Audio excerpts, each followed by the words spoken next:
Well, hello, my little Spanish galleons. Welcome to tonight's joyful homework.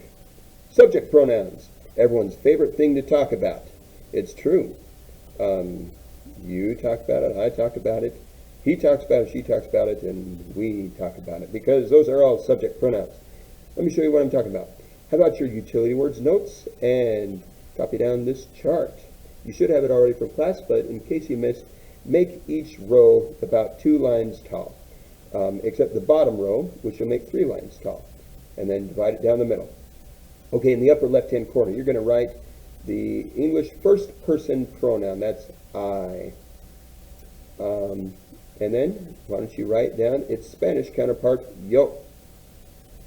Incidentally, yo does not always need to be capitalized like I does, only if it's at the beginning of a sentence.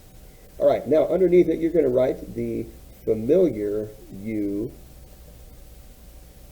and then its Spanish counterpart, which is tú. All right, we're familiar with these. We've seen them around. We've been using them, but just to reinforce, this is the you that you would use with friends, family, casual peers, and people younger than you, generally speaking.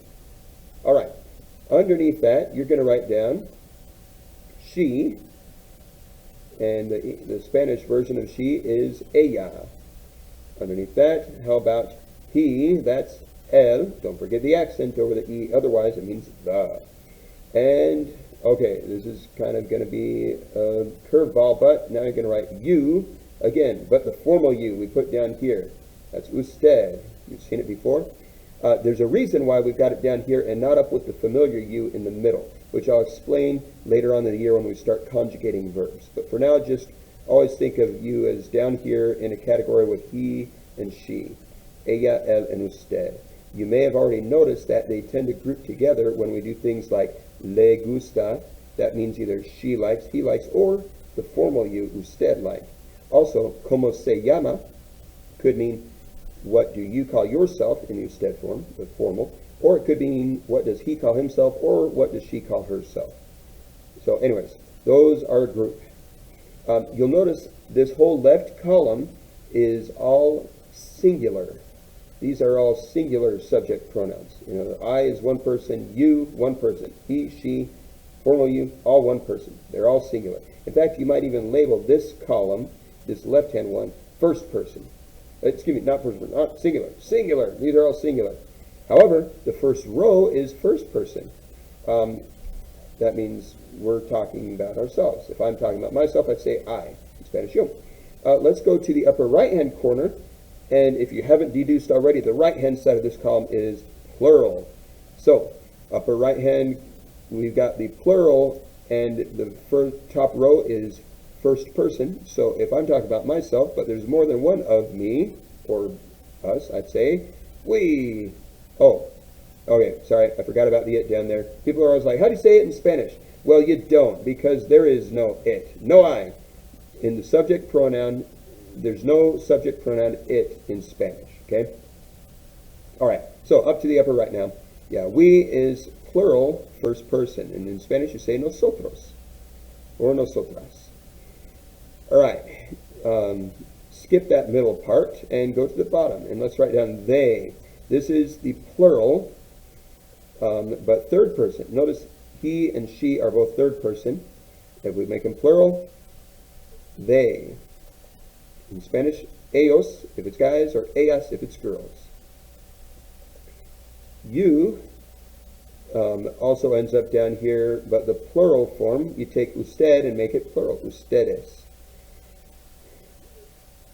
And again, there's a reason for this grouping. We would really expect you to be up on the middle column, which is second person. Boy, I'm all over the place. In the middle row. Top row is first person. Middle row is second person. Bottom row is third person. But we've got usted, and ustedes, which like snuck down and wanted to hang out in third person for some reason, which I'll explain when we talk about conjugating verbs. If you're wondering, Mr. Cox, what goes in that gap up there in the middle? Well, I had you leave it empty for a reason, and that's because we don't use it. That is the second person plural familiar form, which is only used in Spain. and it's vosotros. So I'll mention it to you, I'll show it to you, but I'm not going to have you practice it because I don't want you to use it. It sounds super weird if you say it in any American Spanish-speaking country, any of them. The only place that's used at all is in Spain. All right, I'll leave this up. You can pause it, copy it down in your notes, and while you copy it down, I think I will play a little song for you just because that's what I do.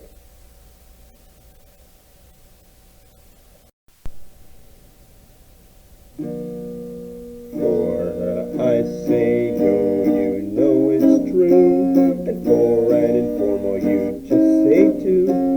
She is a, he is a, ain't nothing to dread, and formal you is who's dead.